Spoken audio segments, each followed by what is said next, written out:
Boa tarde, amigo internauta do Portal Tempo. Estamos começando agora mais uma transmissão no nosso Facebook, dessa vez para falar sobre o impeachment de Dilma Rousseff, que foi consumado agora à tarde com 61 votos a favor e 20 contra. Para conversar com a gente está aqui o cientista político Lucas Cunha, que é cientista político do FMG e pesquisador do Centro de Estudos Legislativos. Lucas, boa tarde, obrigado por aceitar o convite. Boa tarde, eu que agradeço. Lucas, teve alguma surpresa nessa votação?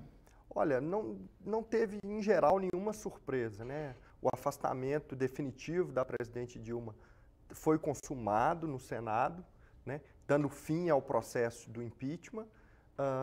Talvez o desmembramento, né, da inelegibilidade da presidente Dilma e o senador Telmário Mota, que acabou fazendo um pronunciamento a favor da Dilma e acabou votando a favor do impeachment, foram talvez as duas micro surpresas que tivemos ali na votação, mas o resultado, o resultado não foi alterado, né? O impeachment teve 61 votos a favor do impeachment e 46 na segunda votação, o que não atingiu a maioria qualificada, tornando então a Dilma não aprovando a inelegibilidade da presidente Dilma, que pode se candidatar nos próximos 8 anos, o que abre espaço aí para uma eventual candidatura da Dilma futuramente. A gente pode dizer que a posição do Renan e do Collor, que estavam meio indecisos, ele também surpreendeu ou não? Já era esperado que eles iam se alinhar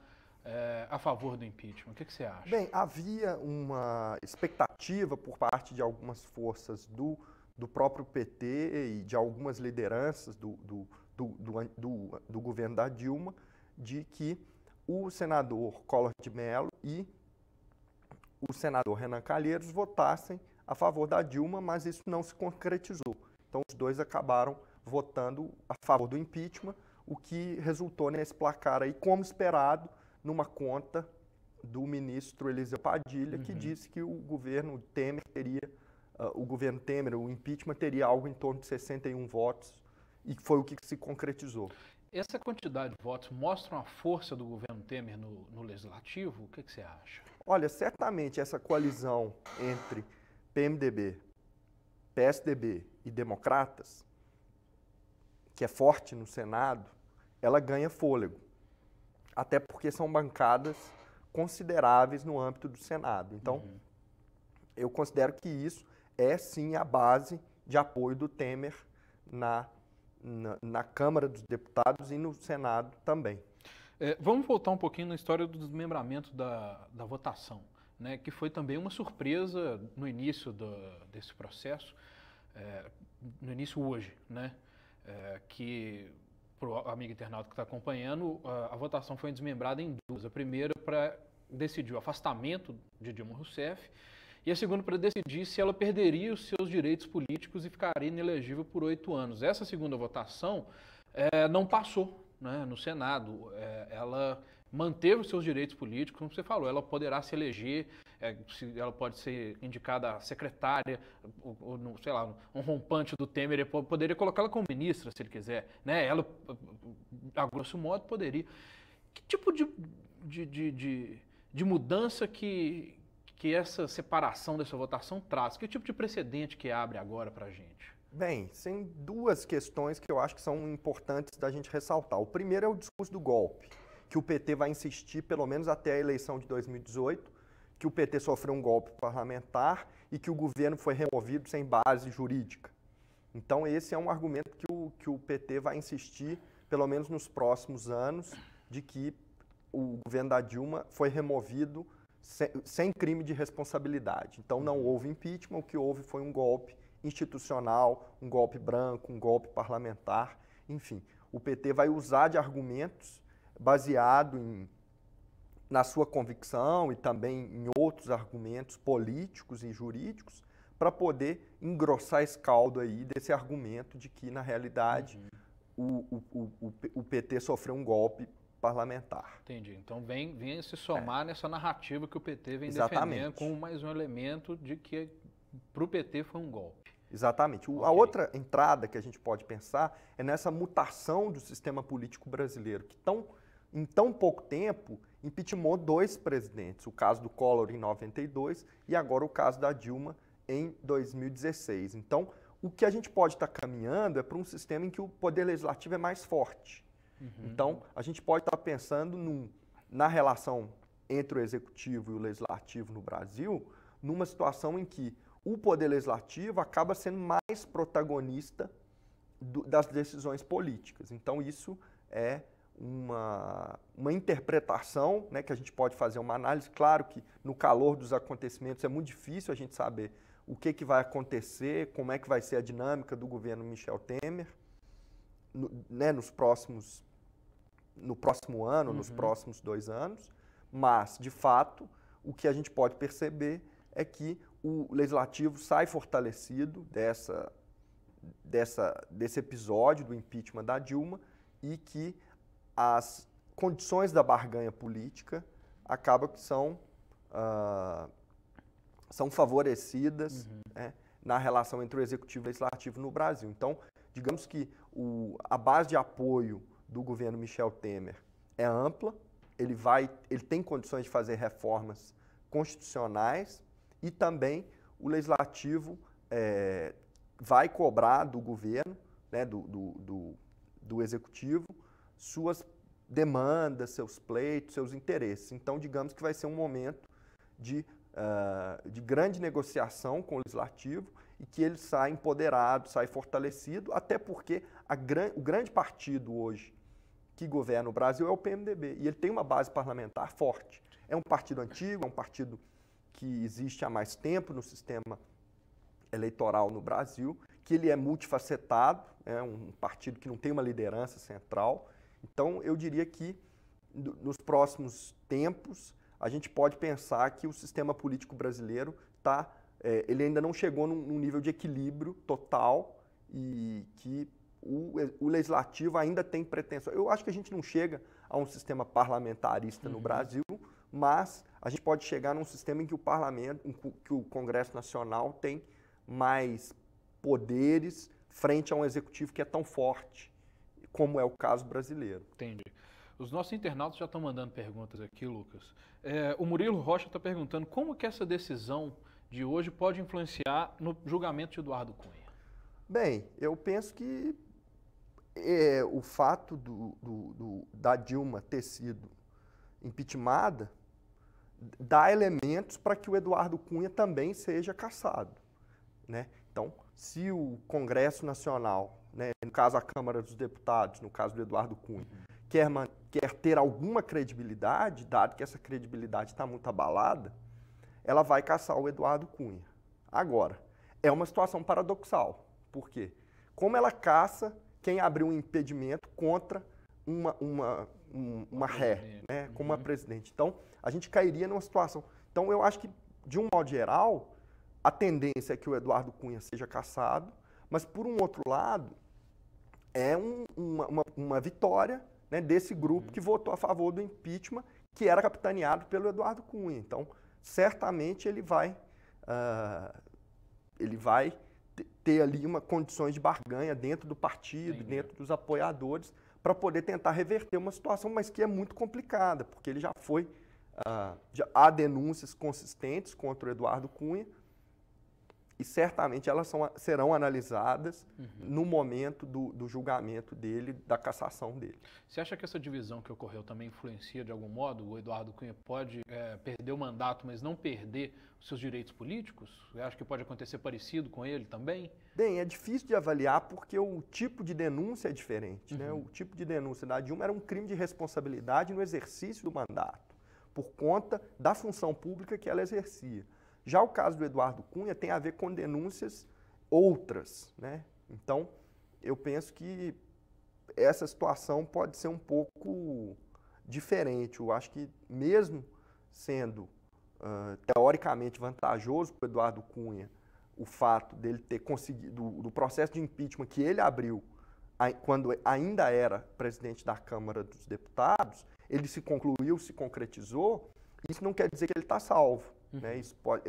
O fato de ter deixado a votação para depois do impeachment da Dilma, Eu acho que é exatamente para dar uma esfriada nesse processo da cassação do Cunha, mas certamente o que se espera, pelo menos, é que não haja surpresa quanto à cassação do Eduardo Cunha, que ele seja também cassado e perca seu mandato e, inclusive, seus direitos políticos, que se torne inelegível. É o que é a expectativa, pelo menos, que se vê na imprensa, que se vê em outros, nas fontes de informação que se tem disponível. Não, perfeito. A Clarice Pereira está perguntando aqui como que Dilma pôde ser cassada sem perder os direitos políticos. Isso não seria aliviar a culpa de um julgamento sem crime? Pois bem, essa é uma questão controversa, porque o caso do último impeachment, o Collor ficou inelegível. Então, o que a gente pode perceber é que, no caso da Dilma, essa situação em que ela não perdeu seus direitos políticos pode sim abrir um precedente para isso, para dizer que, de fato, não houve o crime de responsabilidade. Portanto, no argumento que o PT certamente vai defender, os apoiadores do governo, eu estou dizendo aqui o PT, mas as outras forças que apoiavam o governo Dilma... O PCdoB, o PDT... O PCdoB, setores do PDT... Setores do PMDB, como a própria Cátia Abreu... Né? O Requião também. O Requião, sim. Então, alguns setores do PMDB que apoiaram o governo da Dilma e setores que estão na sociedade, né? Sindicatos, movimentos sociais e coalizões que se formam ali em torno da defesa do mandato, da defesa da democracia no Brasil, na forma como compreendem ser esse movimento um movimento de ruptura institucional. Pois bem, o que é importante se ressaltar é que esses setores que vão insistir nessa tese de que houve um golpe no Brasil, eles também têm que preparar um discurso porque essa decisão, você não pode implodir o sistema político como um todo. E aí dizer que o PT não vai mais disputar a eleição, de que, portanto, esse sistema é todo fraudulento. Existe um limiar muito forte aí, muito tênue, melhor dizendo, entre o discurso de que sofreu um golpe e o discurso da institucionalidade. Então, se a institucionalidade está corroída, ou está comprometida, então por que a gente vai depositar nossa confiança nela? Então eu acho que, nesse sentido, é um retorno ao PT dos anos 90, em que tinha uma aderência na sociedade muito maior do que propriamente dentro do sistema político. Mas certamente o discurso de que esse foi um golpe e de que a não perda dos direitos políticos da presidente Dilma é uma situação que torna complexa esse argumento, né? A estratégia de qual argumento será utilizado para poder continuar depositando legitimidade nesse sistema político e, ao mesmo tempo, dizer que sofreu um atentado, ali, um golpe à democracia.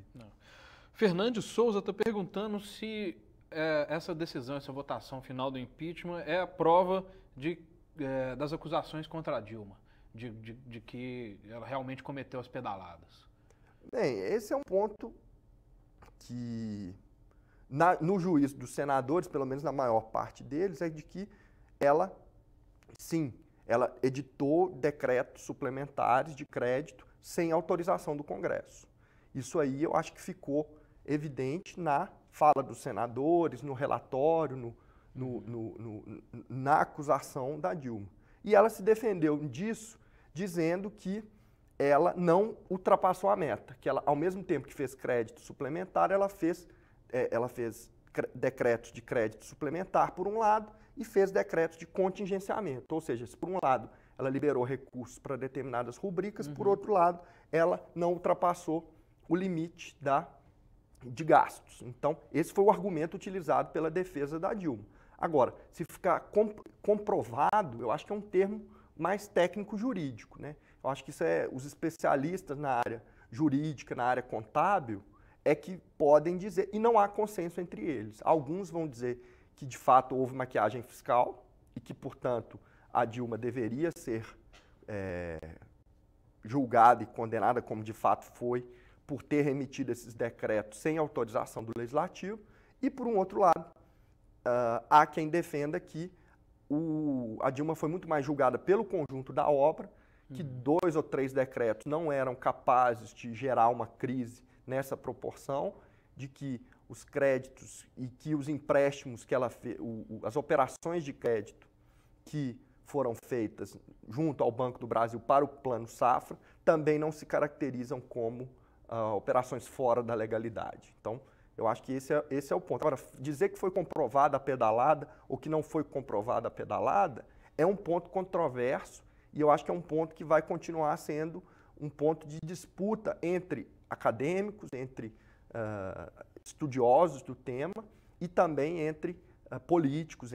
Isso vai entrar, essa questão fiscal vai entrar na pauta política de uma maneira. E aí esse é um debate que contribui muito para a questão da transparência, para onde vão os recursos, como eles são gastos. Obviamente que ninguém precisa de ser especialista para ser cidadão político, mas entender de que maneira a transparência no uso dos recursos públicos é feita é uma dimensão fundamental. Aí a gente pode discutir orçamento público, participação da sociedade no orçamento, na definição das prioridades e etc. Então eu penso que esse é o ponto central aí tentando responder a pergunta dele, que a questão da pedalada fiscal é um ponto controverso. Então eu não saberia dizer se foi o fato dela ter sido condenada. Eu acho que ela foi condenada, ela foi impedida de exercer o mandato, de continuar o seu mandato, muito mais pelo juízo dos senadores de que o governo dela gerou uma crise econômica, e aí para isso utilizou o embasamento jurídico desses 2 ou 3 decretos para poder embasar esse argumento, digamos assim. Como uma espécie de pretexto, talvez, para que ocorresse esse processo. Foi o ponto ali que foi pego, que possível, digamos assim, para poder utilizar a continuidade do processo de impedimento. Tanto que no início era muito mais e depois foi restringindo. Sim. A acusação teve de ceder em muitos pontos para poder restringir a acusação a determinados pontos. Muita gente questionando aqui no nosso Facebook sobre essa questão da fatiação da votação. O Pablo Mendonça está querendo saber se existe alguma brecha na Constituição, ou algum precedente jurídico para esse tipo de desmembramento. Pois bem, esse é um procedimento que foi adotado e foi discutido em plenário, né, agora. Tanto que no momento da votação do impedimento do Collor, você teve ali a cassação do seu mandato e a cassação dos seus direitos políticos. Também foram 2 votações. Também foram 2 votações. Ainda que o rito do Collor tenha sido um pouco diferente por conta das mudanças que o Supremo fez recentemente, essa votação optou-se por desmembrar isso. E aí eu acho que, de fato, se abre um precedente para se pensar se a Dilma cometeu ou não o crime. Como é que você comete um crime e aí você perde seu mandato, mas ao mesmo tempo você não tem a perda de seus direitos políticos e não se torna inelegível. Isso aí é um ponto, digamos assim, que traz controvérsia mesmo para o debate parlamentar. Mas como num jogo parlamentar se define as regras também, no sentido de que as instituições são endógenas, os representantes eleitos definem não somente as decisões, eles tomam não somente decisões, mas eles tomam decisões de como tomar as decisões. Então, nesse sentido, há uma endogeneidade das instituições. Elas são, os representantes definem as regras que eles mesmos estão constrangidos, ou serão constrangidos. Entendi, que eles mesmos vão querer seguir, né? Exatamente. Então, que foi o que ocorreu no Senado hoje. E eles mesmos decidiram, sob o comando do Lewandowski, que eles poderiam dividir, né? Como o Lewandowski é o ministro do STF, é o presidente do STF, acho que não tem nenhum problema constitucional, né? Uma vez que o STF detém aí essa palavra final sobre essas interpretações, não é isso? Aquela sessão do Senado era uma sessão de julgamento. Então, nesse sentido, ela era uma sessão que era fora do padrão legislativo do Senado. Os senadores estavam ali como juízes e tomaram uma decisão que, ao meu ver, é política, de fazer o fatiamento da votação, o que tem o lado positivo e o lado negativo, mas que tem consequências muito grandes para os efeitos que essa decisão vai ter. Então, a minha percepção é de que esse fatiamento da decisão pode ter sido um acordo das lideranças, tanto o reforço que o presidente do Senado, Renan Calheiros, deu, na ênfase, o reforço e a ênfase que ele deu no momento que ele disse que iria votar pela não inelegibilidade da presidente. E eu acho que isso interferiu muito, tanto que o placar ficou somente 42 votos pela não elegibilidade da presidente Dilma, que não atingiu a maioria qualificada e acabou tendo o efeito de que a Dilma não é inelegível, ou seja, ela pode disputar cargos públicos e também pode ser nomeada para cargos públicos. Vamos dar uma ampliada na nossa discussão, então, Lucas. O que esse impeachment, qual que é o impacto dele nas eleições municipais, que a gente está aí há quase um mês delas serem votadas? No que essa votação, esse afastamento da Dilma impacta no cenário municipal, que são as eleições que a gente vai ter agora? Bem, certamente o PT perde, né? O PT perde em número de candidatos, perde em número de eleitos. Por quê? Porque existe uma associação muito grande entre o PT e denúncias de toda sorte. Então, a minha percepção é de que o PT sai enfraquecido desse processo de impeachment, mas que não necessariamente é uma vitória do campo que ganhou com o impedimento da Dilma. Eu não sei dizer se o PMDB vai colher os louros desse impedimento da Dilma nas urnas. Eu acho que o eleitor ele continua depositando pouco crédito ao sistema político de um modo geral. O eleitor está desconfiado da política e o eleitor está se comportando está mais atento politicamente, mas está se comportando de uma maneira distinta, que é votando num sistema que já é centrado no candidato. O eleitor, por conta disso, por conta do fato em que a gente está vivendo um momento de mini-reforma eleitoral, em que é proibida a doação de empresas, e somado a isso um processo da macropolítica nacional, do impeachment da presidente. Eu acho que essas condições reunidas fazem com que essa eleição de 2016 seja extremamente competitiva. É uma eleição em que os candidatos estão muito preocupados com as suas eleições. Por quê? Porque ao mesmo tempo que eles não podem gastar muito, ao mesmo tempo eles têm um constrangimento do tempo na TV, nas regras que regem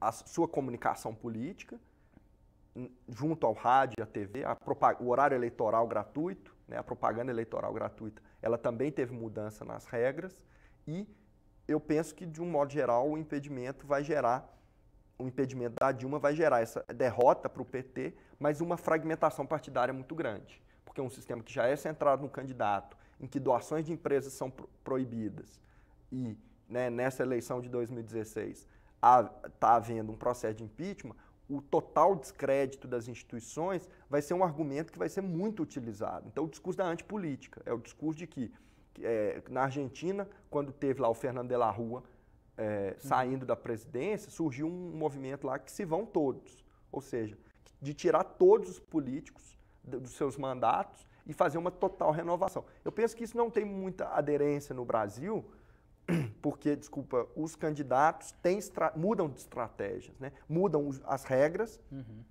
mas também se muda a estratégia. Então, a gente tem que contar com isso também na hora da eleição. Mas eu penso que o PT é o maior prejudicado dessa eleição, é o que vai ter que juntar os cacos e rever sua estratégia para poder sobreviver politicamente, talvez como um partido médio, com um número menor de prefeituras, com maior número de coligações, de coalizões.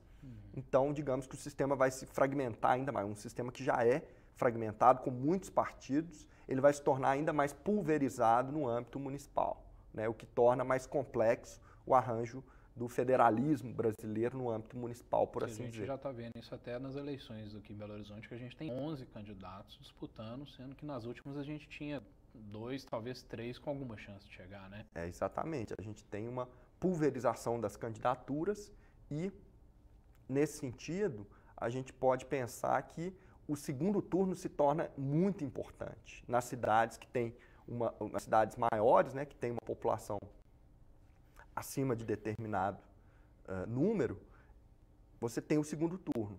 Nessas cidades, você vai ter, Belo Horizonte é uma delas, você vai ter uma forçação à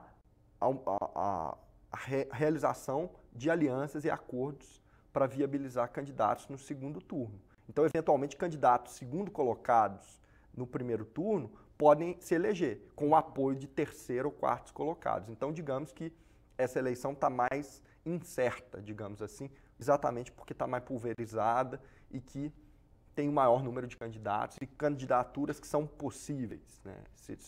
A eleição ela se torna mais competitiva.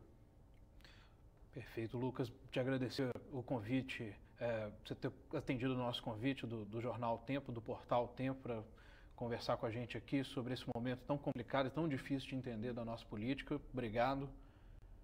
Eu que agradeço.